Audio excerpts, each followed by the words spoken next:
Hi und herzlich willkommen im Seven Mind Podcast. Mein Name ist René Träder und das ist eine ganz besondere Folge. Es ist nämlich eine Interviewfolge. Zu Gast ist der Autor John Strzelecki, der inzwischen viele Bücher geschrieben hat und ganz besonders berühmt ist für seinen Bestseller Das Café am Rande der Welt. Und deshalb switche ich jetzt einfach mal auch ins Englische. Welcome, John Strzelecki. Great to have you on the show. Time is gold of our life, I think. Therefore, thank you for giving us a bit of your time, of your gold. Thank you so much. Great to be here. Great to see you.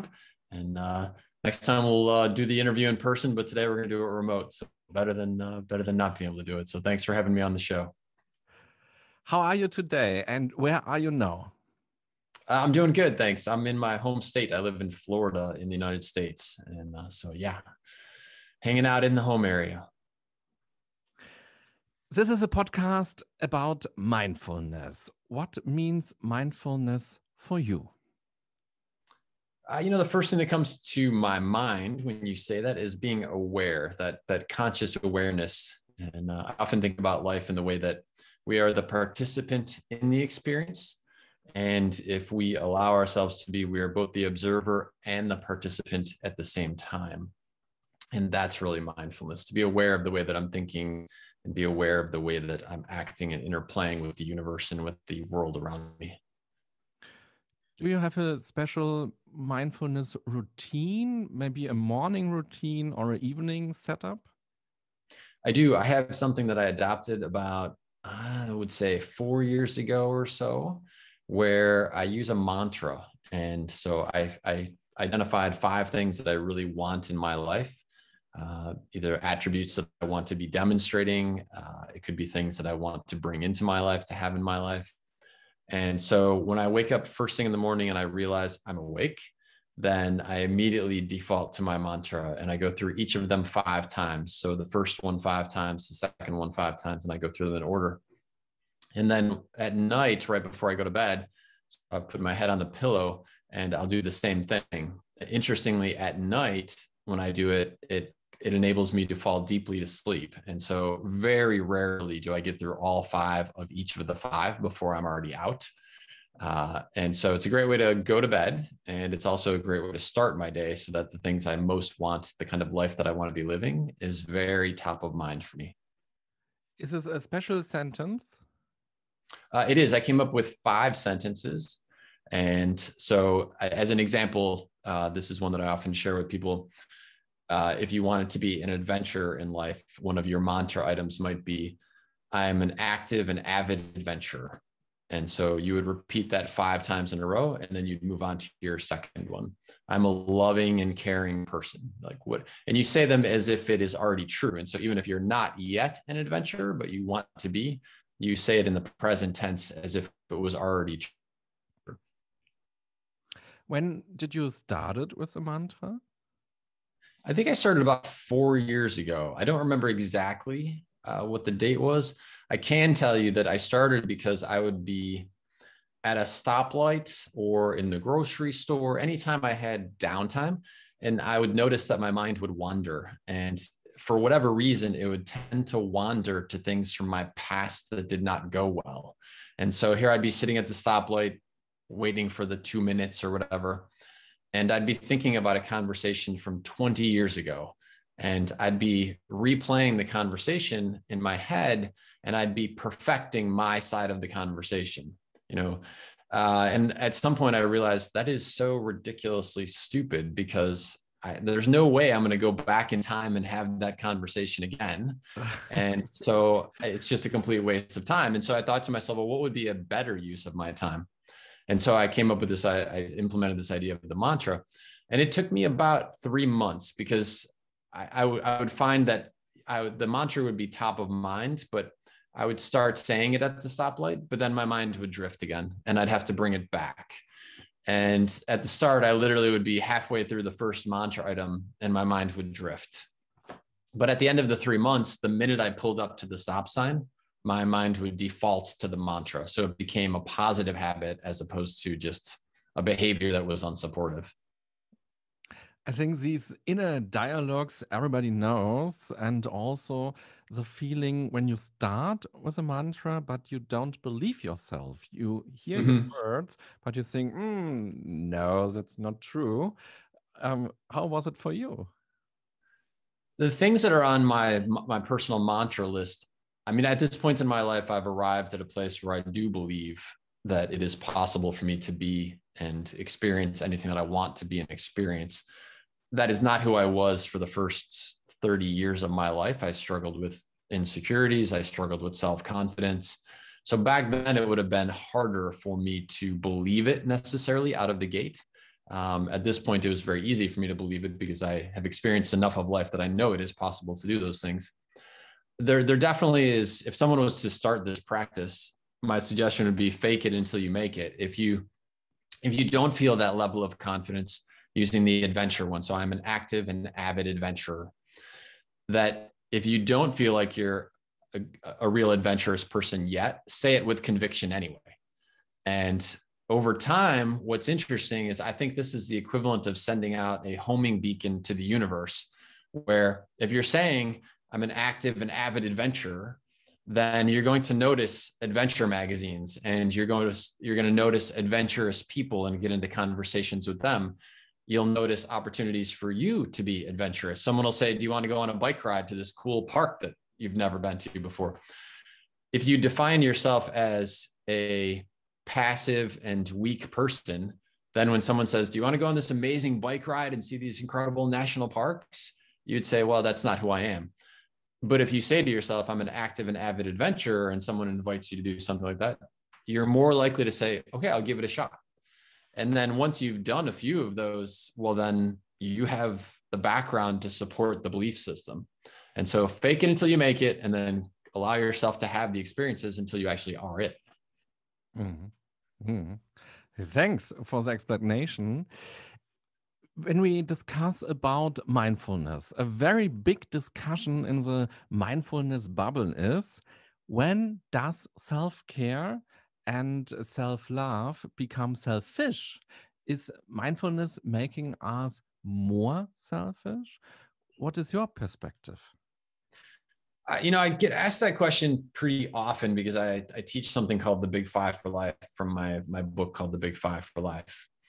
And the idea of that is, what are the 5 things that you most want to do, see, or experience in your lifetime before you die? And then aligning your time, your energy, your resources towards those 5 things. And so very often people will ask me, is that selfish? I can tell you that in my experience, very rarely does someone have on their Big Five for Life list only things that have to do with them.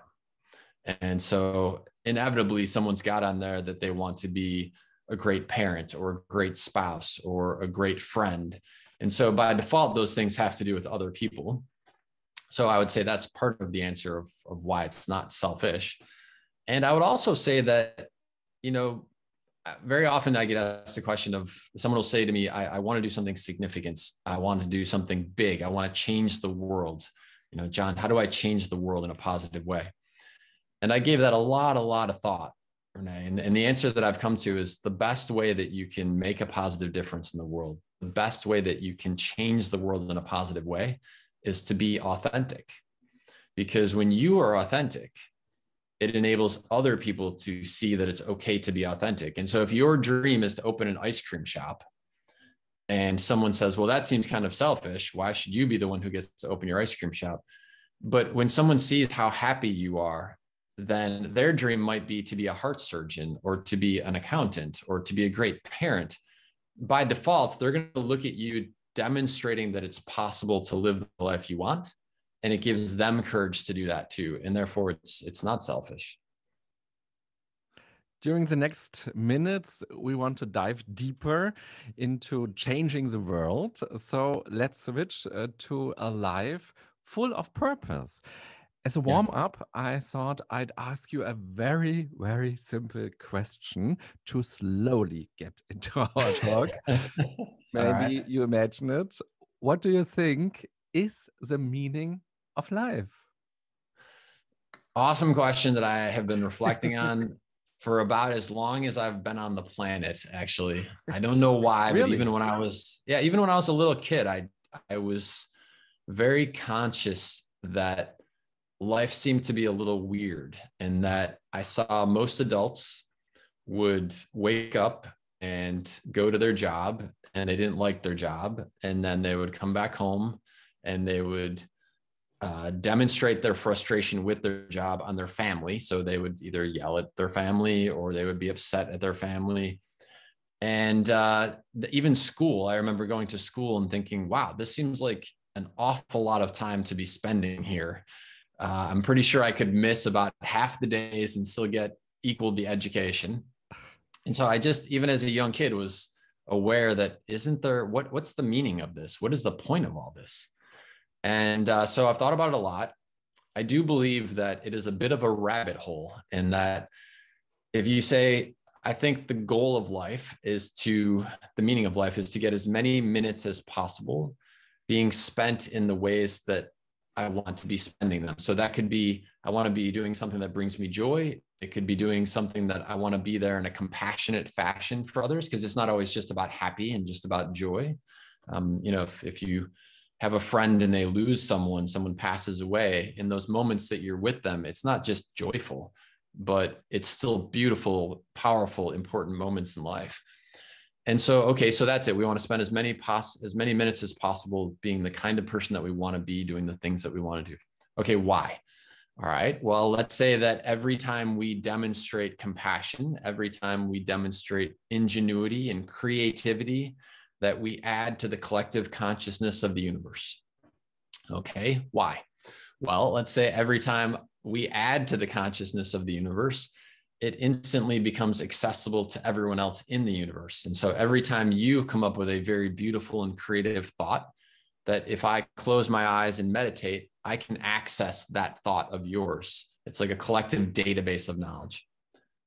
Okay, why? Why does the universe need us to be building this database of knowledge, this creativity? And so it's interesting. The question never quite gets answered. But I do believe that's part of it. I believe that we are here to add our genius in whatever way we are genius, whether it's being a great parent, being a great baker, being an incredible entrepreneur, being a helping soul in terms of the radio show. We are here to add our genius to the world. And I do believe that once we add it, it is universally accessible. And the only thing I haven't quite figured out yet is why that matters in the context of such a grand and giant universe. Sometimes it's important to change something when you want to feel more purpose. And also, your books are about changing lives. What do you currently want to change in your life? So I would be happy to answer that question, but I have to ask the same question you just asked me back to you. So what do you think is the meaning of life? Okay. I think life has no meaning, and it's my duty to find a meaning for my life. And that's the hard part, because there is no one who comes to me and says, René, this is the sense, this is the meaning. You can answer the question biological or evolutionary. Yeah, but I think I have to find something that is so strong that I want to wake up in the morning and stand up in the morning and do everything. Yeah. Yeah. Do you think that there is purpose behind existence? And so it's not just random, but that there's actually a bigger game going on than just the human experience? It's a big questions. Maybe, and maybe sometimes I think I'm a little boy in a matchbox, and some aliens looks and have fun with my life and say, okay, looks the little boy in the matchbox, what he is doing now, how stupid, or now you have a good idea. Yeah. Yeah. No, I hear you. I think it's fascinating that we live our lives. And as you said, it's very easy to look up at the sky on a beautiful dark night and to look at all the stars up there and to realize that what we see on that night is literally 0.00000005% of what is in our known galaxy, let alone what is outside of our galaxy. And in the midst of that, it's very easy to see life as completely meaningless because we're such a small speck of existence in this moment in time, let alone the entire timeline of billions of years of the planet. But I think I believe in the same thing that you said, which is the minute you make your life meaningful by doing something that has meaning to you, then your life is not meaningless. It can't be the minute you start doing something meaningful. It just shifts. And that is one of the great opportunities and challenges for each of us as human beings, is to realize that that's the choice we're going to make. We will either just go through the system and live out our 28,900 days and die at the end and probably have regrets, or we can allow ourselves to be courageous and say, where I am today does not need to be where I end up tomorrow. I just saw a great quote. I was actually driving by a school, and on their placard outside the school, it said, ask yourself if the steps you're taking today are getting you one step closer to where you want to be tomorrow. And I thought, wow, that is just beautiful, especially for kids. And so I think that's the question for all of us is, are we allowing ourselves to build that confidence that we can add value? Are we allowing ourselves to take steps in the direction we want our life to go? And if we do that, then by default, we give our life meaning. I like it very much when you say allow it. It's very strong, I think. Yeah. I think I do believe that the system is designed for us to succeed. That said, I do believe the system is designed for us to be challenged. I think if it was without challenge, then there'd be very little personal growth. And not that I enjoy day after day of challenges, but I do recognize that when I do an easy task, I don't feel as good as when I actually accomplish something that required more effort on my part, either mental effort or physical effort. I'm a kayaker. And so if I kayak across a very smooth lake that's only 90 meters long, I don't feel like I've really done much. But when I kayak across something that is, 4 kilometers and there's some pretty good chop on the water and I make it all the way across, now I feel like I've really pushed myself a bit. And I think that's a pretty good analogy for life. And is there anything you want to change in your life now? I'm always looking for ways to improve my experience here. I tend to be very much in my head. So I live in that duality. I am both the participant in my life as well as the observer of my thoughts. And so I am amazed at what is possible if we can master mind over matter. And so while I think I've progressed a lot from who I was when I was younger, even younger by the definition of in my 30s, I fully realize that there is an infinite way to go. And I try and, for example, I met someone one time who was a clinical hypnotist. He was he was an anesthesiologist. So for people who could not do surgery with anesthesia using an injection or using gas, he would use hypnosis as a way to get them ready for a surgery. And his very first patient ever was a woman who had a C-section to have her baby delivered. And she had no anesthesia and just did hypnosis. And she had no pain during the entire procedure. And she healed up faster than most patients heal from a C-section. So, okay. I mean, think about that. That was just purely using the power of the mind to manifest and control your pain management and control your healing powers. Like, that's pretty amazing when you think about it. And so that's something that I look forward to getting better and better at over time. And I think often it takes pain or it needs pain to change something in our life or even to change our whole life. So, if you want, let's go back. What was the pain that made you, for the first time, think about life in a deep way and really change something? Yeah, awesome question. I like I said, I think even from a very young age, I was in a little bit of pain of seeing the world around me and feeling like something was wrong with the system and that I didn't quite fit the system mold. So, there's a beautiful Buddhist quote: dissatisfaction is the first step to enlightenment. And there's another related quote, which is dissatisfaction is the belief that this moment should be different than it is. And so I think I was living both of those quotes in my reality from a very young age and trying to find what is the better path. And I just, there wasn't as much access to information. There was no podcast back then. There weren't blogs back then. There was no YouTube back then. So if you were going to find information, it was either going to be you had a mentor who was kind enough to share wisdom with you, or you got something out of a book. And I didn't really have a mentor, and I wasn't savvy enough back then. And I don't think there was very much self-development book formulas or formats back then. I mean, I suppose there was some, but I don't think there was nearly as much content out there in the self-development space as there is now. And so I just kind of struggled along until I was in my, I would say, late 20s, early 30s. And I was looking at the people that were 10 years older than me in my career. And I thought to myself, if I keep doing what I'm doing, I'm going to be him 10 years from now. And that looked really bad. Like I just thought I will be miserable if that's me 10 years from now. And so that was the big catalyst to go do something different. Mm-hmm. I know you have a heart issue. It's against all odds to have this heart attack and want to be a pilot at the same time. And suddenly you are affected. You wanted to be a pilot and you started the traineeship, but then a doctor find the heart problem by accident. What can you say to people who are also affected by a stroke of fate, and as a result, it's no longer possible to do what they want to do?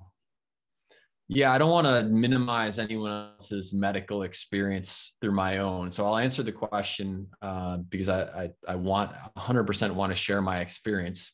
And I do believe it's true for me. I'm not saying that what I'm about to share is 100% applicable to everybody and their medical situation. For me, I had a dream of becoming a pilot. If you ask the question a few layers down, well, why did you want to be a pilot and why that?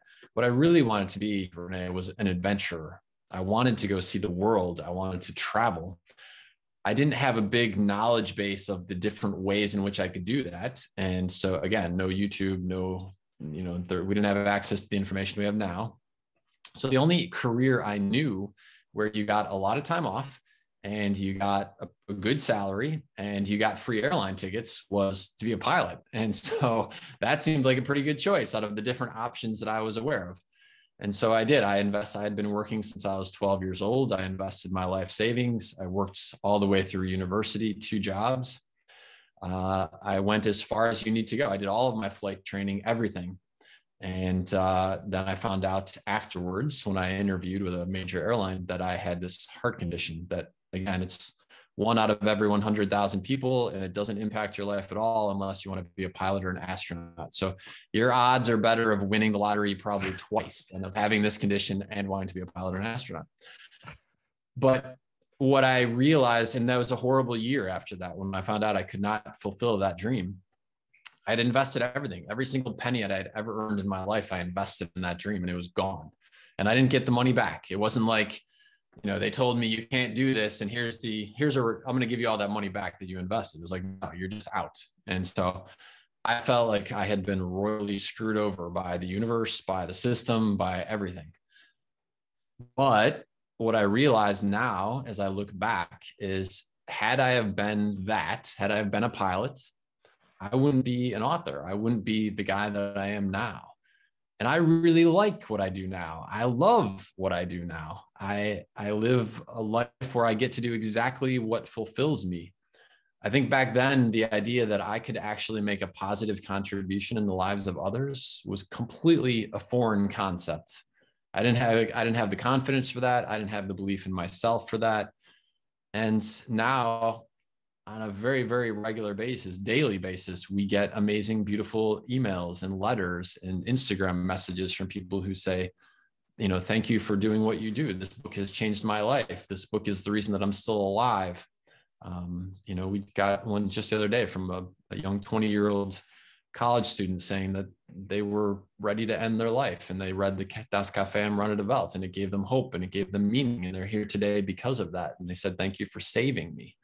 So, but I trade this life and the chance to have a positive impact for that life as a pilot? No, I wouldn't. So my takeaway is that sometimes things happen to us that are part of our story that are sending us in a direction that we don't even know that we can go.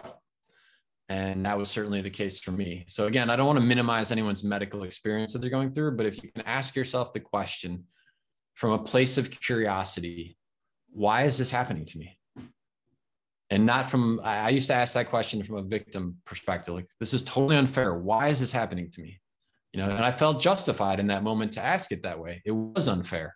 I had done everything right. Why was it happening to me? But that doesn't get me anywhere when I ask it that way. But when I ask it from a place of curiosity and I listen to my intuition when it answers that question, it is amazing the guidance that I get from that. And I can only say that I've become better at that as the years have progressed. But it's a very powerful thing when we allow ourselves to do that. So you don't want it to be a pilot, you wanted to see the world. And that's why it's so important to know what's important. And you talk about the big five for life. You asked the questions many times, I think, but can you explain the concept of this idea of the big five for life for the listeners? Sure. Yeah, this is something that came to me when I was in my early 30s. And I was looking at that person that was 10 years older than me and saying, I don't want to be that guy. I left everything behind. I left my job, rented out the place I was in, packed up all my belongings, got rid of most of them, and went and backpacked around the world for a year. And it was a life-changing experience. And everybody said before I left, you're crazy. Like, nobody does that when they're 32 years old. But I had just gotten to that point, Renee, where I just couldn't keep doing what I was doing and be happy. And so one of the most profound places during those travels was Africa. And in Africa, people talk about the African Big Five, and it's 5 particular animals. And they gauge the success of their safari experience based on how many they see. Well, when I came back from my travels, I had this profound experience where I thought to myself, wow, what if we were to look at our life in that same context? What if we were to identify the 5 things that we most want to do, see, or experience in our lifetime before we die? And then we were to take all of our money, all of our time, all of our energy, all of our mental thoughts, and direct them to those 5 things, so that if we were to die, we could say, well, no matter what else I did or I didn't get to, I got to the things that mattered most to me. And therefore, my life was a success by my own definition of success. And this has been a very profound way to look at life. And I've shared this, hundreds of millions of people have had the opportunity to think in this context, either through the book or through seminars or interviews, et cetera. And it's wonderful, the feedback that we get, that this has been a very easy method for people to look at their lives and their daily activities and say, am I on track, or is it time to make some changes? And again, we get some amazing, beautiful letters from people who say it was time to make some changes, and I did some changes, and here's a cool picture of me flying a plane, or here's a picture of me learning Spanish in Samara, Costa Rica, whatever. But it helps give people a direction, a guidance. What are your big 5 in life? You want to share with us? Sure, I would love to. Number 1 is to have a loving relationship with the people that matter most to me. Number 2 is to travel the world. I am an adventurer at heart, and there is so much to see during the short little life that we get. Number 3 is to master mind over matter. This goes to what we were talking about before. 4th is to inspire as many people as possible through the books that I write, through interviews like this. I have a 4th book in the Cafe series coming out in May. And so that book has a young protagonist who's only 15 years old. And so my hope is that through that book, not only will existing fans of the Cafe get inspired, but also younger kids who are not quite in that 28 range yet. And then the last one is to write a song that breaks the top 10 of the pop charts. Because I love writing, and I love the way that music can shift our state. You know, you turn on a song and like you can go from kind of lethargic to be like jamming with your music in about 2 seconds. And how near you are? I'm actually working on the song right now. I have some folks that I'm working with, and so that's part of it. The Das Café am Rande der Welt is being turned into a major motion picture, and so I'm actively working on the script work right now for that. And in conjunction with that, I'm working on the song part of it. So yeah, it's all sort of going to coalesce. Like I said, so May of 2022, May 17th is when the 4th book in the Cafe series comes out. And I'm supposed to be doing a 21-day, 11-city tour throughout Germany, Austria, and Switzerland. And hopefully at the same time, the movie will be being filmed. And so I would love to be on set at the same time that I'm doing the tour for the 4th Cafe book.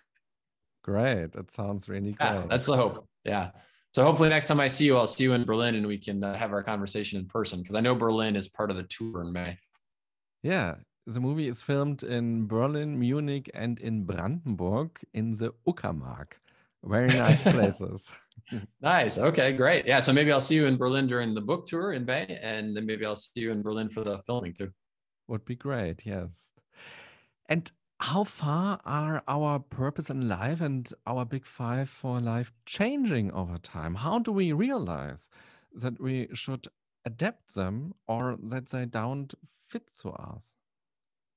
Yeah, before I answer that question, though, I would love to ask you about your big five for life. Is there, if you know all five, I would love to hear them. If there's just one or two that really stand out for you, I would love to hear that as well. I know before the show started, we were talking a little bit offline about your background and that you loved working in terms of the radio, having the chance to share your expertise in psychology with people who would call in. They had a problem, they had a challenge, and you were able to help them. Is that still a part of your big five for life? Is there something else that's hit your list? As I was a teenager, I listened to the radio station and I was in love with a special show. It's a call-in show where people can call and talk to the host. And I was lying in my bed as teenager. Next day is school, but I listen, so my parents don't recognize it. Very very near at my ear, the little radio. And I thought, oh, one day I want to be the host of this show. But it's a big dream. And so I do radio as a hobby. So I do it in my free time, but not for work. And it's a little everybody can do radio station when I do my school. But after it, I worked on my dream and I asked several radio stations, can I work for you and can I get some experiences and do so? And I worked much years, a lot of years in different radio stations, and I never was the host of this show, and I quit my radio job and said, no, I go studying, I do psychology and never radio again, my new life. But during studying, I feel, I'm exciting, I want to do radio. And I asked the radio station as I was teenager if I can work there. And I started work, do some things. And one day, someone asked me, do you want to be the host of the call-in show? And I couldn't believe it. And yes, I was the host, and it was in the evening from 10 to midnight. And I drove home, and I thought, no, I'm a dream. It's not happen that I am the host, and I done it for some years, and this was a very big big goal in my life. And if I look in the future, I want to live in some other places in worldwide and stay for a month or for two, and to not to be a tourist, to feel the normal life. Hmm.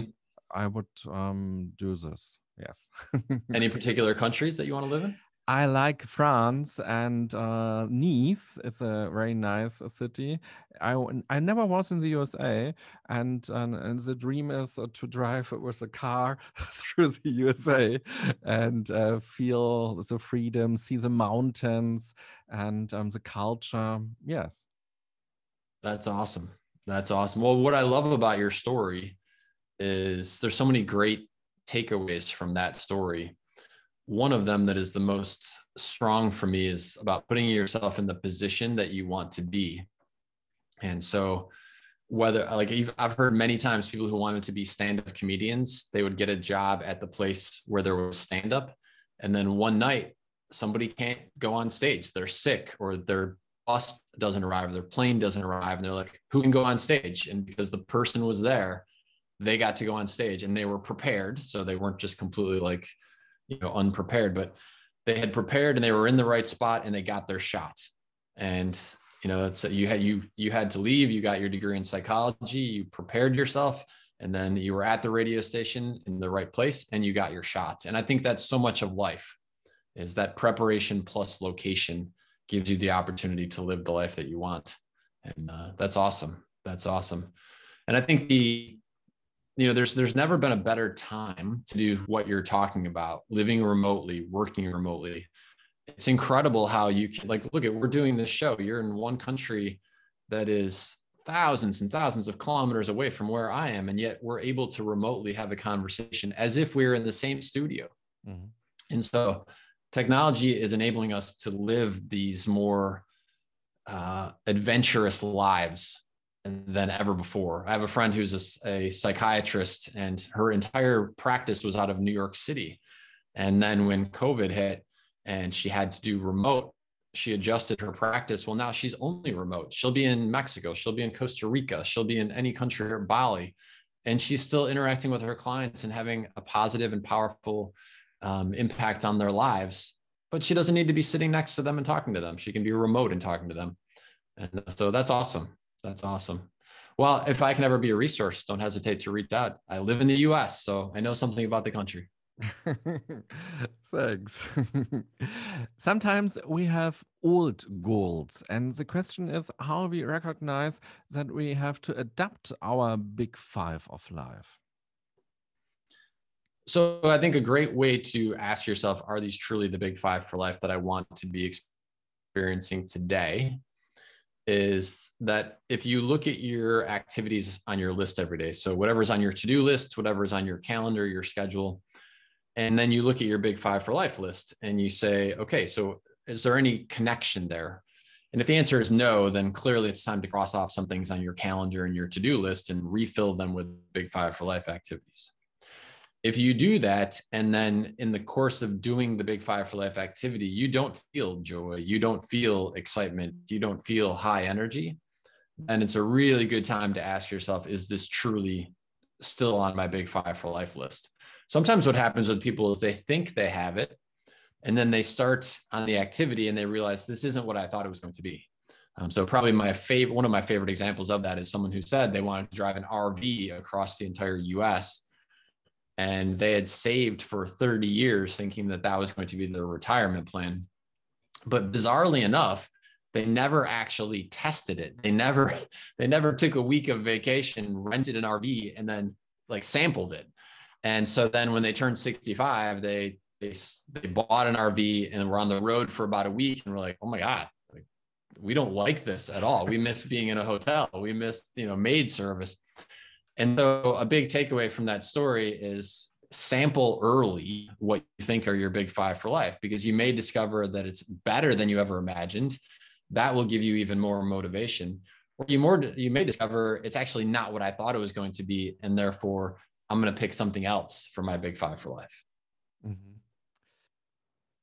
Your books have been published in more than 40 countries. Which cultural differences did you find when it comes to finding our purpose in life or the big five for life? Do you see difference? It's pretty amazing, really. So it's in 43 languages right now, and that's probably 70 countries because some of the languages are in multiple countries. And you're right, when you think of the vastly different cultures across different countries, it's pretty amazing that those three questions in Das Café am Roundabout, right? Why am I here? Why are you here? Do you fear death? Are you fulfilled? That they translate across all of these different cultures and languages. And I think the reason is because that we are hardwired with the awareness that this is a pretty unique and special experience, this human life. And whether we grow up in Bangkok, Thailand, or whether we grow up in Munich, Germany, or in Orlando, Florida, it's hardwired into us that this is a special experience and that we should take advantage of that and live it in a special way. And again, for some person, that might be, I want to be an amazing parent. For somebody else, that might be, I want to do something entrepreneurial. For somebody else, it might be, I want to be an adventurer. Everybody's answer is going to be different. But I think we're hardwired with that awareness. And then it's up to us to find the courage to say, well, what does that mean for me? And to identify the life that you want to live. And one very easy technique for that is to look out at the world and say, well, who's living my dream life? What are they doing? You did that beautifully, right? You were listening to that radio as a young boy and you said, I'd love to do that someday. For myself, I remember walking through this museum and seeing these baskets and these masks and these shields from Africa and saying to myself, I want to see that someday. I don't want to just see it in a museum. I want to be where that is someday. And so allowing ourselves to have a broad enough field of vision that we can identify what gets our blood pumping, what gets us excited, and then have the courage to say, I'm capable of doing that. And again, you look at the world around you, you say, who's living my dream life? And what were the steps they took to live that life? That's an incredible jumpstart to get you moving in the direction that you want your life to go. Much power. Yeah. Yeah, better than asking ourselves the question, well, how do I do that? How do I do that? How do I do that? Right? That is a very energy draining experience. Much more powerful is saying who's already doing it and what was their path. Mm-hmm. The story behind your book is interesting. You were on a road trip and you sat on a plane and thought, I would now like to explain the meaning of life to someone. Well, we all know such situations, I'm sure.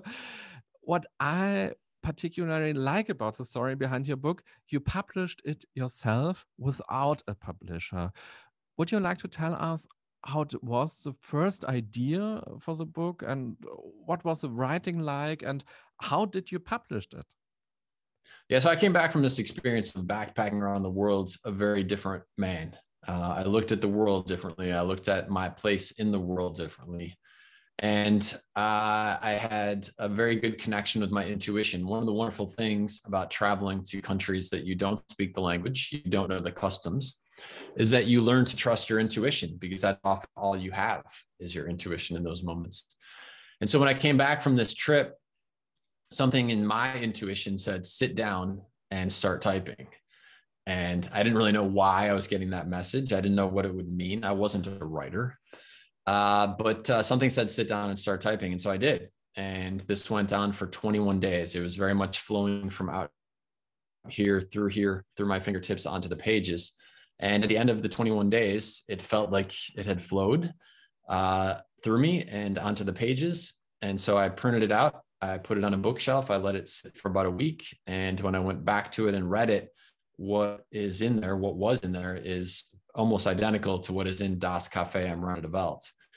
So it was a very much stream of conscious experience where I felt I was being called to do something that even I didn't know why I was being called to do it.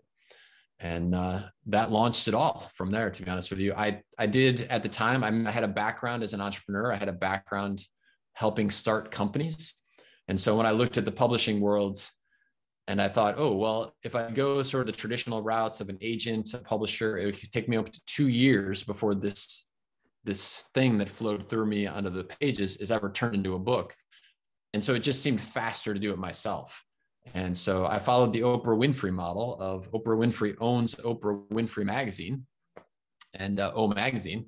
And I thought, well, gosh, Oprah is super, super successful and seems to be very intelligent and is making a positive difference in the world. So why don't I follow that model? You know, very much what I was saying before, who's living your dream life? Well, Oprah is really successful and seems to be doing a good job. So I'll follow that model.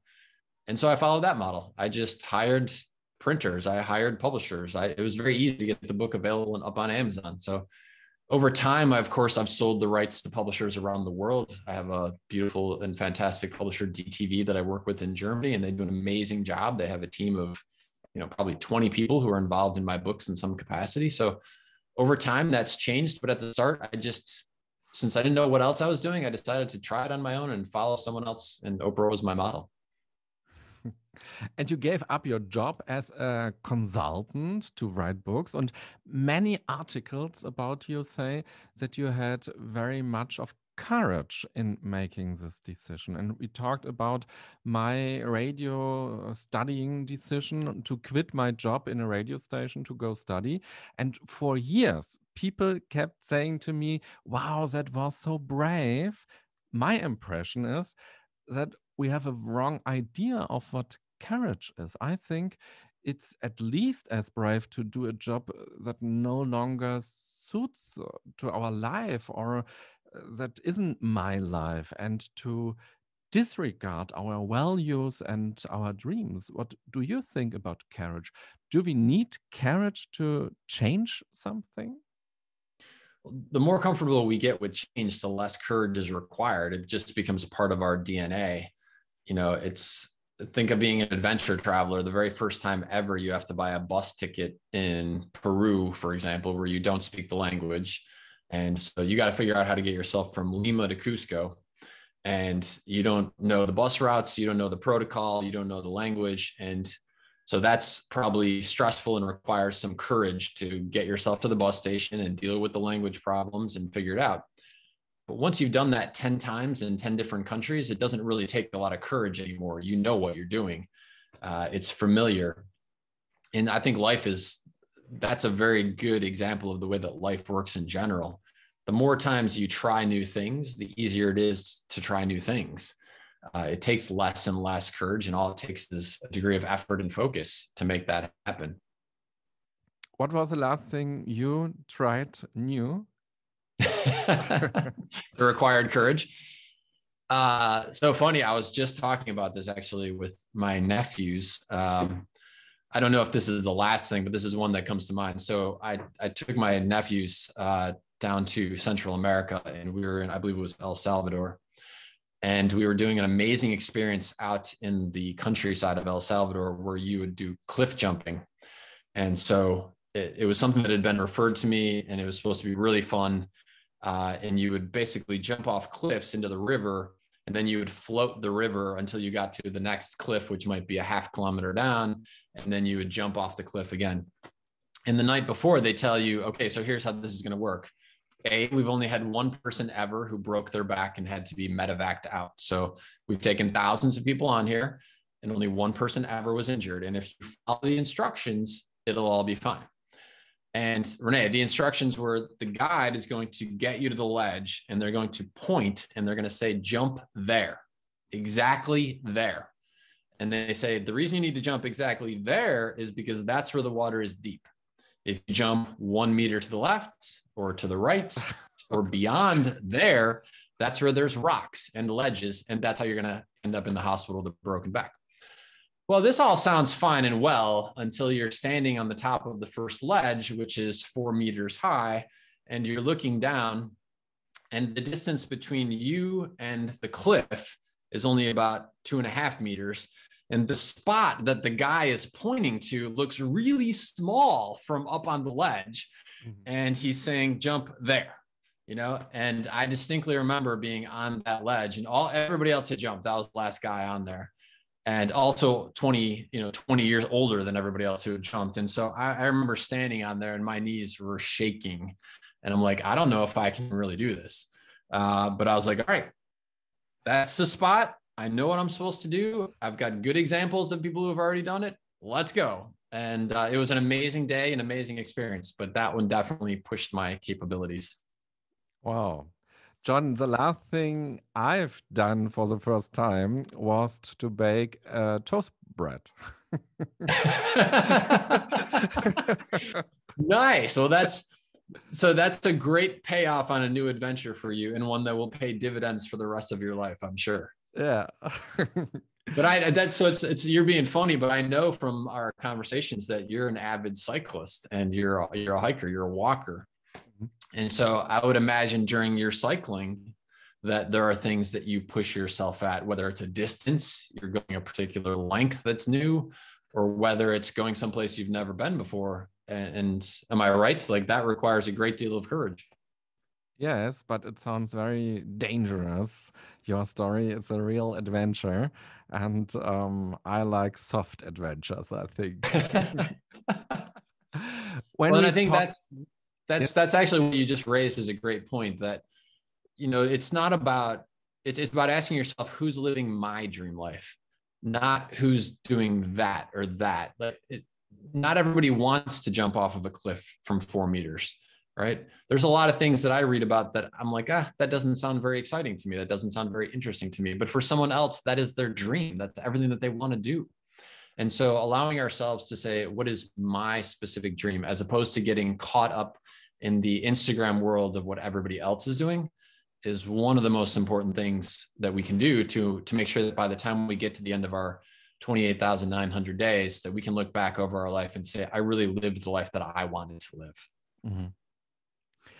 Often when we talk about changes in lives, we talk about money because money is important, or isn't it? What do you think about the role of money? We live in a capitalist world in the USA, but also in Germany. Money Yeah. seems so important. Money means freedom. Money means opportunities. So on the one hand, we run after the money and exchange it for our lifetime, for our gold.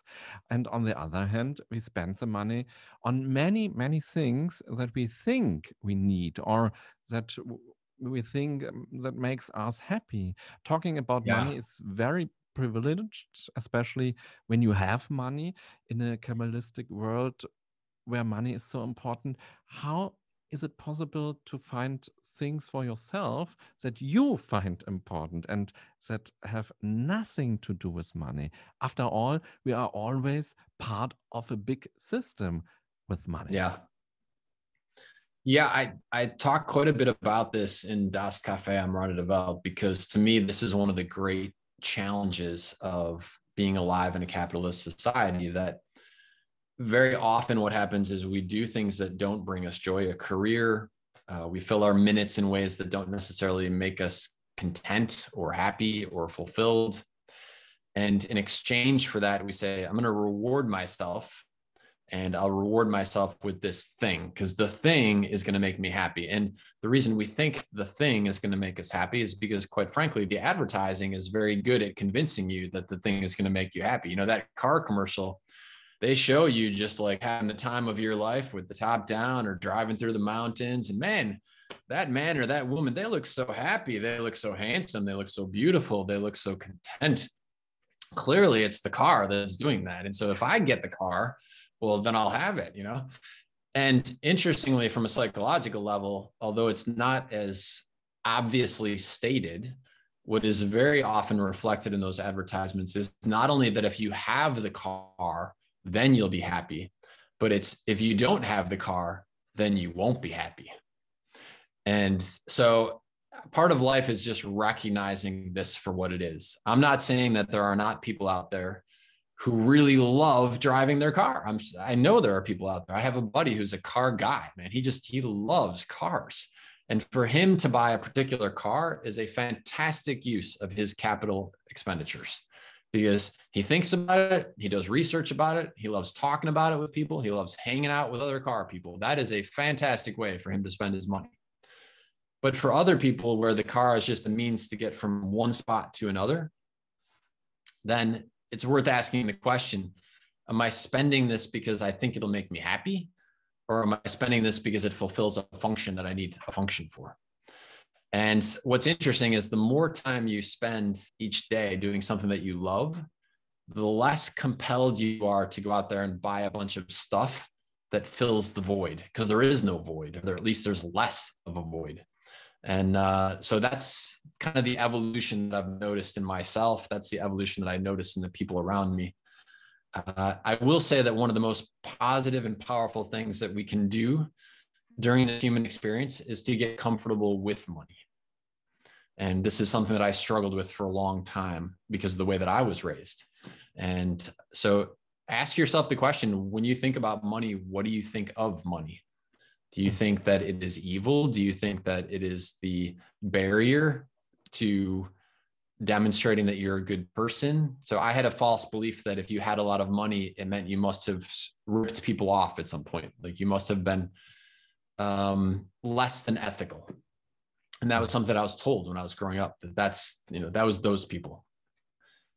This is a horrible belief system to hold, because the truth is that the more value you add to your fellow man or woman or humanity in general, the more people are going to want to say thank you. And these days, the way they say thank you is by downloading your podcast.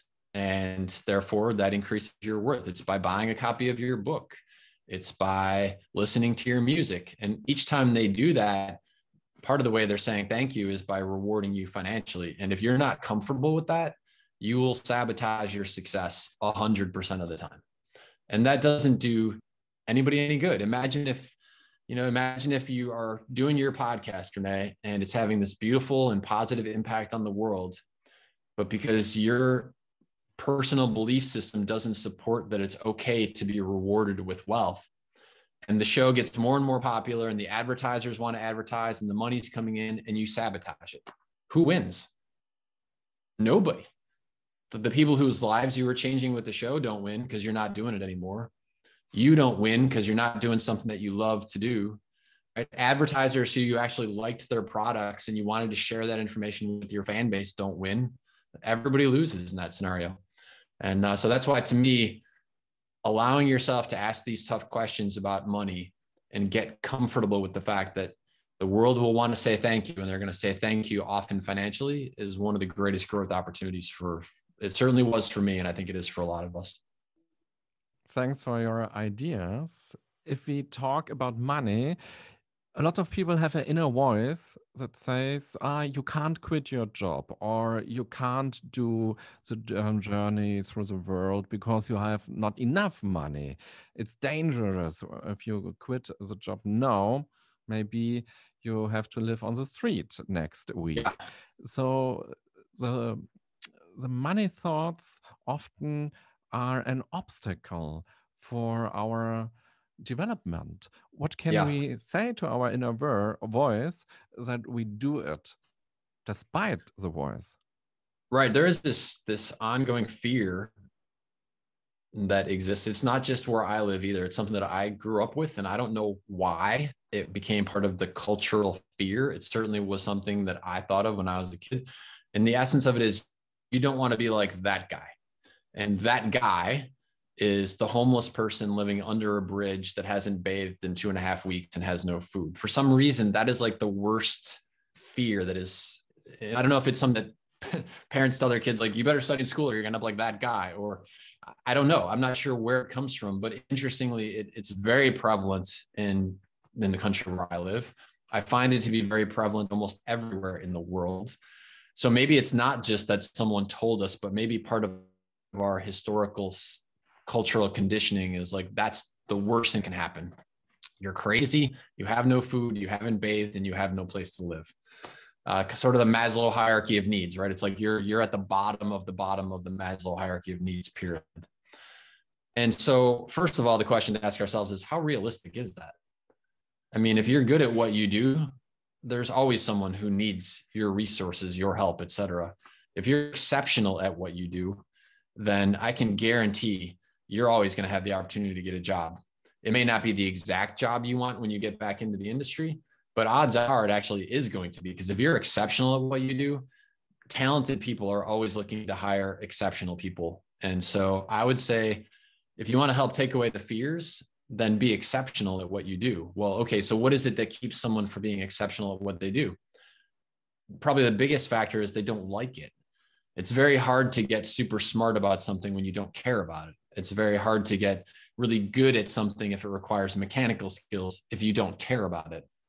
But if you love it, then you study it and you learn about it because you love it, not just because someone is telling you, I'm paying you, 30 euro an hour, so you better learn about that. So the big takeaway there is like study something, learn something that you're actually passionate about, because then you're going to be more willing to become super smart and super good at what you do. And then in conjunction with that, I would say, look for role models who have demonstrated that it's possible to leave and come back. And so this goes back to who's living your dream life. It seems intimidating when nobody you know has ever left everything behind and gone backpacked around the world, if that's your dream. But Renee, when I got out there and I'm on Khao San Road in Bangkok, Thailand, there are 2,000 people with a backpack on. And when you sit down and talk to them, when you're sitting over tom yum soup, and you find out they all left something to go do this, and they're going to leave this to go back to doing something else. And now you've got thousands and thousands of examples that it is possible. And you ask yourself, well, why couldn't I find those examples when I was at home? Well, because everybody at home who's sitting working in a cubicle is not out backpacking around the world. So of course you're not going to meet them because they're sitting in the cubicle. So part of life is getting outside of your comfort zone and moving in the direction that you want to go, because that's where you're going to find people who are living the life that you want to live.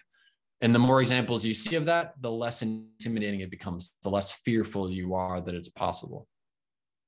One of my perfect examples of this, I remember meeting a young girl. She was in her early 20s. She was a dive instructor. She must have been probably about 25, because she was a dive instructor, and she would work as a dive instructor at a super beautiful place. She would save up enough money that then she could travel for 6 or 7 weeks and then end up at another beautiful dive location and do it again. And I said, how long have you been doing this? And she said, 5 years. Renee, in my whole life, I had never met anyone who was traveling the world for 5 years in beautiful locations doing something that they love to do, right? Amazing. Amazing, yes. And John, if I listen to you, I have the feeling I am a guest in your cafe. And, and to talk with you and get a consultant. And I know you would like to have a real cafe on the edge of the world. What are the plans now? What is your vision? What can happen in this cafe? Yeah, so the movie is a piece of that, in that, when you have the chance to step onto a movie set and actually be there in the cafe as it's being portrayed in the film, that has a sense of reality to it. Which is beautiful and inspiring. I've been approached many times from people about creating the actual Das Café am Rande der Welt, either one or a whole bunch of them. And so far, it just hasn't been the right person or the right group of people. There is one that we're in discussions with, which has a possibility of being the one, because it involves books and bookstores, and that can be a possibility. But as of right now, I'm still waiting for the right partner to do that, because I think the idea is fantastic, that there's millions of fans out there who love asking these types of questions. Why am I here? What am I doing with my life? What's the path to living a fulfilled life? And I think creating the right environment would help facilitate those discussions even more. And certainly having Das Café am Rande der Welt as a physical location or physical locations would be awesome to help bring that to life. And so, yeah, I'm one who away from making that a reality. It's just a question of which is the right who. Mm-hmm. Exciting. Good luck for this project. Thank you. Thank you. Yeah. I mean, so here you are, someone who does this for a living, right? You're helping people, you're enabling them to think about their life differently. Is that something that you would be interested in visiting, a place where people could have those types of conversations? Like, in hearing that, does that make you think, yeah, that'd be kind of cool? Of course, because often we speak about boring things, how's the weather, what says the politicians, and the taxes went higher and higher, all the stupid stuff. And it would be great to go in a cafe, drink a coffee, get questions to think about it, and to get a new perspective about life, about my emotions, my thoughts. Yes, I am your guest. That would be awesome. And hearing you describe it that way, I think that would be pretty cool so the books do a good job, I believe, of creating the opportunity for people to ask these questions and connect with the story. And what would be cool about what you just described is the chance to connect in person with other people, to be asking these questions and to create that sense of community. And so, yeah, I have to add that one to the 2022 plan. It'd be a good thing when we're out of sort of the craziness that we're in, and there's this renewed enthusiasm for doing what we love to do. And do you think we can create our own cafe at home, like like the spirit you want to have in your cafe? Sure, certainly for ourselves, asking the questions that we've been talking about, using a mantra, creating a space in our environment that makes us feel like we're in sync with who we really are. So if you're an adventurer, then where's your backpack? Because if it's in the basement, that doesn't feel very adventurous. If your backpack isn't in your field of vision in your office and you're an adventurer at heart, I think that's an opportunity that's being missed. And so these types of things about creating that space for ourselves can be wonderful. Pictures on the walls. It's amazing how we take pictures and they're on our phone, but then they lose their energy because they're just sitting on that device. And so printing out your favorite 50, 100 pictures and putting them all up around you, that inspires you. That is what gives you the energy to get out there and get in the next great adventure or do the next thing that you love to do. Bake the next great bread, right? Imagine if you love baking bread and you had bread pictures all over your walls. That'd be super cool.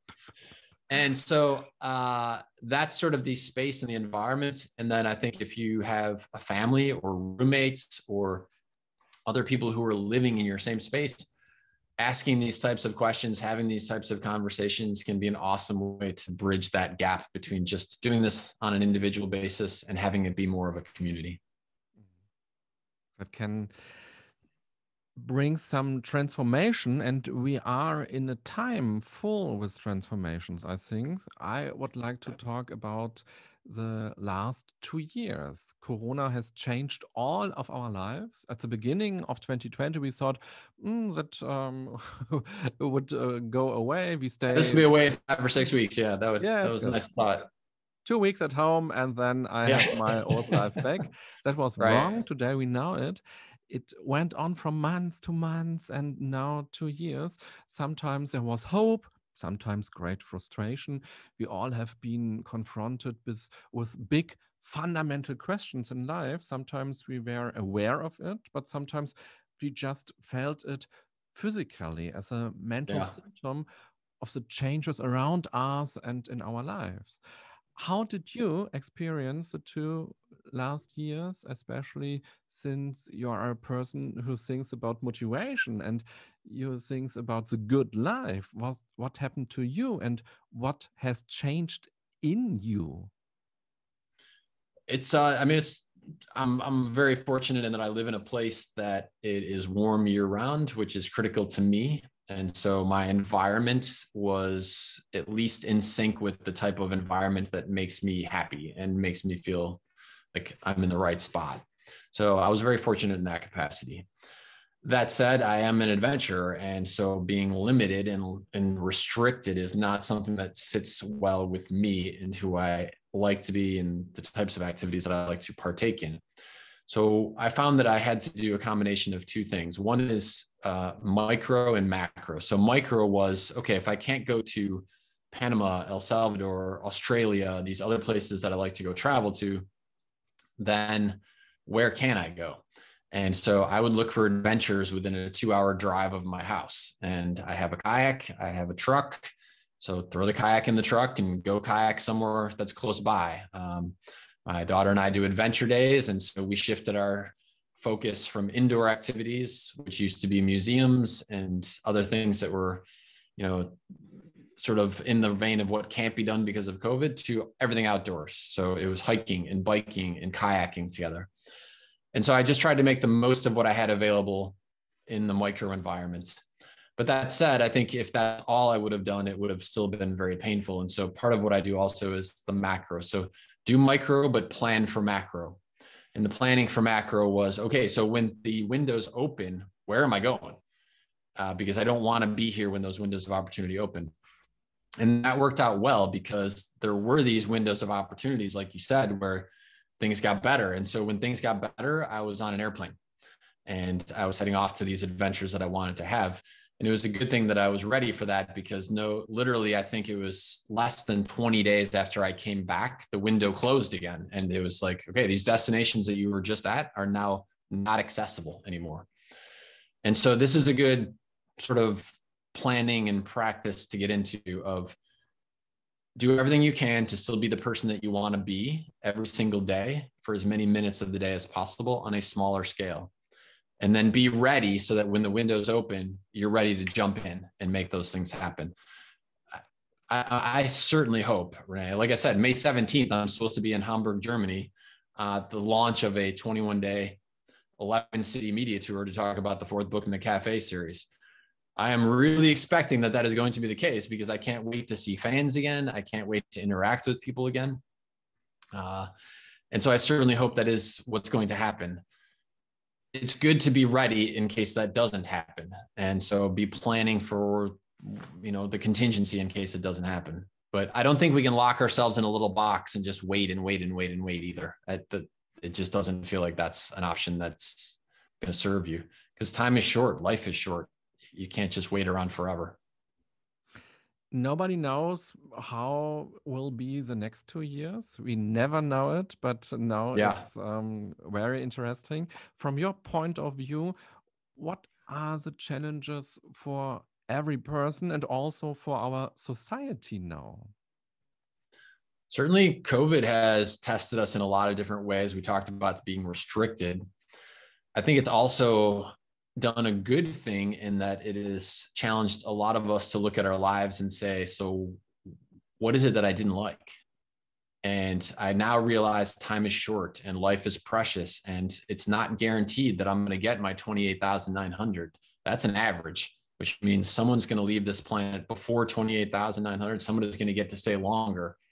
And so understanding and coming to grips with our own mortality, I think, has been a good thing, and that it can be the kick in the pants we need to get out there and live the life that we want to live. And so I hope that one of the takeaways from this pandemic is that people have had time to reflect on what is the life that I want to be living. And when the doors and windows are open and I can go do whatever I want, that people are out there living the life that they want to live so that they feel fulfilled. So in that regard, that could be one of the positives. That could be one of the silver linings of this experience, is that greater awareness that came from having to slow down, and from having things change. One other thing is that I remember traveling throughout Germany, and I would ask about schooling. I would ask about working remotely. And every single time the answer I got was impossible. Like, nobody will let you do that. And it will never change. They told me that too. Well, for the last 2 years, it has all changed. And so there's going to be some children who do better with remote learning. Probably the vast majority of kids will do better within school, but there's going to be some families and some kids where it's going to be a better option to do remote learning. There's going to be some people who can't wait to get back into the office and be interacting with their coworkers. But there's going to be other people who realized, I'm actually better working remotely. And their company at this point now is going to say, that's okay. Like, you did a great job. I didn't have to watch over your shoulder the whole time. You managed yourself and you got the job done. And so, yeah, you can continue to work remotely. So this last 2 years will be a life-changing shift for a lot of people. Mm-hmm. And a lot of things changed in work, how you said it. Thinking about Big Five for Life, which are the 5 things you hope will change in our working world during the next month or years? Well, I love the idea that people love what they do. And so I would love to see as many transitions as possible where people are leaving careers that don't fulfill them, moving into careers that do fulfill them. In conjunction with that, I would say this idea that you're working for a boss who is looking over your shoulder, is not a nice person, treats you poorly, that the pandemic has taught you that that's not okay. That if you're good at what you do, that there are other places you can go work where it's actually a great environment with great people who support you, encourage you, and that you can be part of a team where you're all working together towards great common goals. And so that courage to leave a place that is dysfunctional and go to a place that is functional would be a great takeaway. We talked about the change. So people having the opportunity to look at the world around them and find their who's doing this in a creative, different way would be another one. The remote, we just talked about that, but to me, that's a big thing. This is now 100% tested, tried, proven that in certain industries, certain job types can be done from anywhere in the world, and you don't need to be in the office. And so for certain people, that will change their total trajectory on their life. And I would say the last thing is, this isn't a work-related, well, it's kind of work-related, which is by working from home, a lot of people had the chance to spend more time with their kids. And one of the things that I've heard is that there's some people who are saying, I don't really want to go back to work because I really love being mom, or I really love being dad. Where before they felt like they just had this obligation to be in the office and they couldn't be at home with their kids, either because they didn't have the courage, they didn't know what it was going to feel like, or they just felt like it wasn't even an option for them. And now that they've had a chance to experience it and they love it, and they're saying, that's one of my big 5 for life, and therefore that's my priority, I think that's beautiful. Thanks for your visions. Thank you. And imagine we met again in 10 years. What do you want to have done by then? And what do you think will be the number one topic in your life then? You are 62 in 10 years. Man, that sounds crazy to think I'll be 62 in 10 years, but okay. Well, based on this discussion, certainly if I were to get to, when I get to that point, I'd like to get to that point. When I get to that point, I'd be able to look back and say, here's lots of cool adventures that I was on. And that would be traveling to even more places around the world. I would have liked to have focused a lot on my big 5 for life. So the mastering mind over matter would be a big focus there. We talked about the cafe things. Now that you talked about it, it's an even bigger vision in my head. I think that's really cool. I think that would be neat to have found the right partner who can bring the cafes to life on a physical basis to create those opportunities for people to experience that and spend time there and get inspired there. That'd be spectacular. Certainly the movie. So there's 4 books in the cafe series. Again, the 4th one coming out in May. So maybe 10 years from now, Renee, there'll be all 4 movies about the cafe. And I think a movie about the big 5 for life and about Safari des Lebens would be really cool too. So maybe there'll be 6 movies by then. And lots of good adventures with lots of fun people and lots of great museum day moments in the process. And as I said, 62, you said, oh my God, that sounds crazy. And I heard that turning 50 suddenly was a challenge for you. That surprised me. I would have thought that someone who is concerned with the meaning of life and who is so active in shaping their life would embrace aging. Can you tell us what the struggle was for you and how look at getting older? It's crazy. Yeah, I know it is crazy, but just about the time you think you've got it all figured out in life is about the time you realize that you don't. You're changing, the world is changing, the experiences you have as you age and you physically are changing. All of that makes you rethink everything all the time. And so for me, turning 50, it wasn't the number 50 that was the issue. It was the getting older. It was losing my ability to see clearly without reading glasses. It was getting done from a day of playing beach volleyball and feeling the joints in my hands in ways that I have never felt it before. It was all these physical aspects of aging, not being able to jump as high as I used to be able to jump, not being able to run as far, as fast, as long as I used to be able to do those things. it just was hitting me that I will never be 28 again. I will never be, I'll never be 16 and falling in love for the first time again. I'll never be 28 and playing in volleyball tournaments 4 days in a row again. You know, I'll never be a 30-year-old backpacking the world with zero responsibilities and just my whole life ahead of me again. For some reason, all of that just hit me super hard. And I couldn't find the answers that I was looking for. And it was impacting me a lot. It was only through the experience of writing the third book in the Cafe series, which that book is all about, dealing with these things, that I was able to find the answers that I couldn't find anywhere else.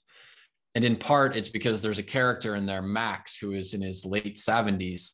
And Max just tells it like it is, man. And he basically says, yeah, you think it's tough now? Well, it's just going to get tougher as you keep getting older. So whether you're unhappy about it or happy about it or think about it or don't think about it, it's still going to be your reality. So you better get out there and live the life that you want right now, or 10 years from now, 20 years from now, you're going to be looking back and saying, well, I wish I would have.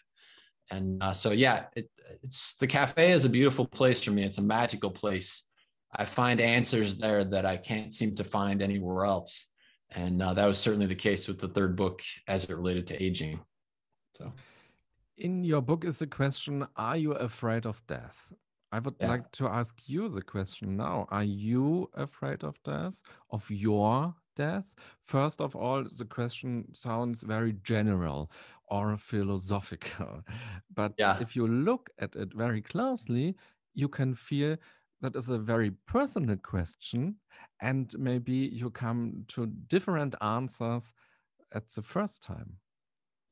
Yeah, so I talk about this in Das Café am Rande der Welt, in that I think in truth, we don't fear dying. What we fear is getting to the end of our life and realizing that we haven't really lived. And that's actually the great fear, that we missed out, that we were given this opportunity, this gift of life, and we didn't see and experience the things that we wanted to do, see and experience while we were here. We didn't have the conversations. We didn't say the I love yous. We didn't go on the adventures that we wanted to have. That's the great fear. And so while I certainly would love to stick around for a long time and end up having many, many, many more adventures, I've done my best to structure my life in a way that if it was to end today, that in those last breaths, I would have no regrets. I've told the people that I care about, I love you, as many times as I can. I've gone on the adventures that I can go on and jumped off that cliff and swam those waters and free dived the ocean as many times as I could possibly do it. And that's been my focus for the last 20 years or so. Once I had that realization that, you know, that's the only way to sort of get to the end whenever the end happens and not have those regrets, is to make sure that you did the life that you wanted to do. You had the experiences you wanted to have. So again, I hope to stick around for a lot longer, Renee, but if it was to end tomorrow, I could die with no regrets. Thank you very much for all your messages, for your ideas, for your thoughts. Great. I have one last question. Sure. I have read and watched many of your interviews, and in all the photos and in all the videos, I see you with this hat. What kind of hat is it? And what's the story behind it? It's interesting for me because I love hats and I have many different hats and wear them very often. What is your story? Yeah, so thank you for asking. It's the brand is called a Tilly.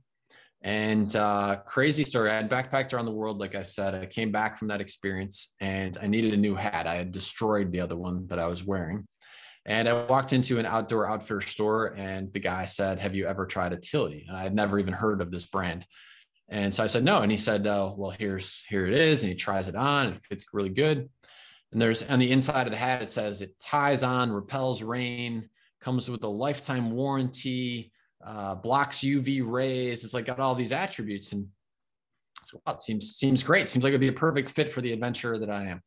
And I said, "How much is it?" And he said, this is like 10 years ago. He said, or 20 years ago. He said, it's €75. I was like, whoa, like for a hat? Like, I mean, literally, I think my previous hat had been €2. I got it on the streets of Beijing somewhere. And he said, "Listen," he said, "this is such an amazing hat. I know you're going to love it, buy it. And if you don't love it at any time, bring it back and I will buy it back from you. And so I said, well, an endorsement like that, how can I turn it down? And so I bought it, and I've literally been wearing these hats for 20 years. It is, to me, when I feel like, if I'm out in my kayak, I'm wearing it. If I'm out hiking somewhere, I'm wearing it. So I'm in the midst of an adventure when I get to be wearing my hat. And so I wear it all the time when I'm doing interviews, because interviews are a good adventure. And I feel like I'm in the midst of an adventure. Yeah, whole life is an adventure. Yeah, exactly. There you go. Yeah, exactly. So every secrets now are revealed. Indeed, indeed. Thank you very much for your open-hearted and deep thoughts and stories that you have shared with Art. And thank you for the inspiration you have been sending out into the world for so many years. I wish you all the best for your life, for your big five, and for your further journey with meaning through the world and through your life, so that your museum gets a few more beautiful exhibits. Good luck. Thank you so much, and I really appreciate that, and I appreciate everything that you do and the impact that you have. And I hope that we get to do another round of these interviews when I'm there in Berlin. And until then, I'd just like to leave people. So people often ask, okay, if I'm looking for that inspiration, if I want to get a little jump in my day, that boost in my day. So if you're a cafe fan, I encourage you. We do our very best to create beautiful content that we share on social media, Instagram. There's actually a Das Cafe am Randeveld account out there on Instagram. If you haven't found that yet, check it out. Because just like we were talking about with a song, sometimes a quote can change the feel of the day. Sometimes a beautiful picture can change the feel of the day. And so allow yourself to input those moments into your life and bring that inspiration into your life. And we do our best to try and share that content. And so find us. It's on, I think, all my Instagram or all of my social media channels are John Strolecki, except for the one that's Das Cafe am Randeveld. So find us there and let us know how we can even help with anything that you're doing to make a positive difference in the world. And again, Renee, I really, really appreciate all you do and the way that you do it. And I look forward to our next interview, hopefully in person. We'll see you in Berlin. Thank you very much. And yes, the small things can change so much. Dear listeners, that was the first interview in English. After 4 years here of podcasting, I hope you liked it. And I'm sure that you were able to take something away from it and now want to think about it deeply. Personally, I always find it exciting to learn more about the people who have sent something into the world, such as a book. And this allows us to see what the issues in their lives were, what difficulties and obstacles they had, and that it is never about everything being easy all the time. It's about making good decisions for yourself and for the life and really living that way.